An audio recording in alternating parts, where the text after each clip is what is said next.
personal statement is dead. Here's what's replacing it and how to get ahead in 2025.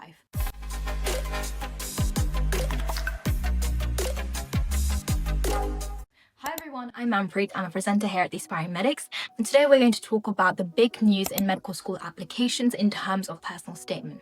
We're going to talk about what's changing in 2025, why it's changing, and how you're going to get ahead. So what's changing? First things first, the old personal statement is being scrapped. This used to be a free-form 4,000 character essay that students wrote about their motivation to study medicine, the skills that they have, the work experiences. However, a lot of people found this quite unfair. Students from a more privileged background had better access to coaching and tutoring, as well as work experiences at hospitals, which gave them a huge advantage. So now it's moving towards some structured questions starting 2025. The final format of these hasn't really been published just yet. However, it will focus on the similar themes like motivation, work experience, skills, essentially questions surrounding what students already talked about in their essays. Some questions that we're predicting that might be asked are things like, why do you want to study medicine? Essentially your motivation towards medicine. What relevant experiences do you have? Talk to me about some times where you demonstrated excellent communication, excellent teamwork, and have you ever demonstrated things like integrity or resilience? So a bit more on why it's happening. So as I said previously, it makes it fairer. It standardizes how all applicants are assessed, which makes the new system a lot fairer,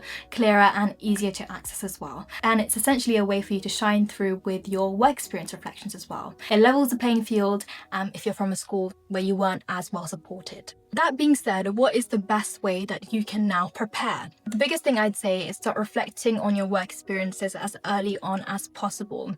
And this prevents rushing last minute where you may forget what you did and what you've learned. Universities know that not everyone is able to access a work experience at their local GP surgery or shadow a vascular surgeon at their local hospital. So don't feel disheartened if you don't have a work experience like that yet. You can easily reflect on experiences such as group projects, any volunteering that you've done, any books you read, articles you read, or TV shows or documentaries that you've watched as well. Please do check out our other videos where I do go through interview questions related to work experience and motivation to study medicine, since it'll help guide you on what you need to talk about when you're writing and answering these questions. So that was a quick summary of what's to be expected in the new personal statement for 2025.